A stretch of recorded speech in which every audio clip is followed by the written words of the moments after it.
अस्सलाम वालेकुम। मैं ग्रेड 3 की उर्दू टीचर मुसमिल्ला।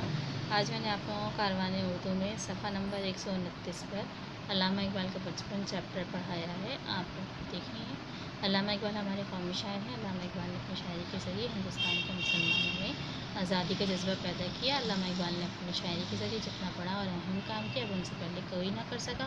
अल्लामा इकबाल 9 नवंबर 1877 को पंजाब के मशहूर शहर सियालकोट में पैदा हुए। अल्लामा इकबाल ने मौलवी गुलाम हुसैन से कुरान पाक पढ़ा, फिर मौलवी मीर हसन से मदरसे में तालीम हासिल की। जब मौलवी साहब स्कॉच मिशन स्कूल से वापस्ता हो गए तो इकबाल भी उसी स्कूल में दाखिल करा दिए गए। मीर हसन के बेटों से उनकी गहरी दोस्ती थी। अल्लामा इकबाल मीर हसन के घर भी पढ़ने जाते और कभी कभार मौलवी साहब से छुपकर उनके बेटों के साथ मिलकर कबूतर भी उड़ाते। अल्लामा इकबाल को पढ़ने का बहुत शौक़ था। वो स्कूल की तालीम में अपनी उम्र के लड़कों से बहुत आगे थे। उनके बड़े भाई शेख अता मोहम्मद की बेगम बताती हैं कि स्कूल के इब्तदाई ज़माने में इकबाल रात को नींद में उठ कर पढ़ते थे। एक बार आधी रात में उनकी वालिदा इमाम बीबी की आँख अचानक खुल गई तो देखा इकबाल दिए की रोशनी में पढ़ रहे हैं।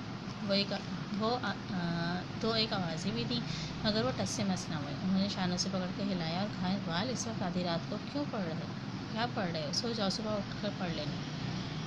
इकबाल ने जमाई ली और कहा, बेजी सोया हुआ तो हूँ, रात को देर तक पढ़ते रहने की आदत आहिस्ता आहिस्ता वालिदैन की तवज्जो से ख़त्म हुई।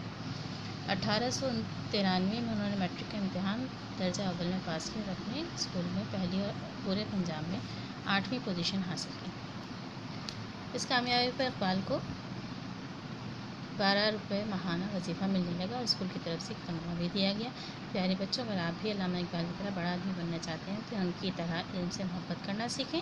जो लोग इल्म से मोहब्बत करते हैं उन्हें ज़िंदगी में ढेर सारी कामयाबियाँ हासिल होती हैं। ठीक है, ये सबक आप लोगों को इस सबक की बुलंदखानी करनी है और साथ ही साथ इस सबक का तारुफ़ी सफ़ा अपनी कॉपी में ज़रूर बनाना है।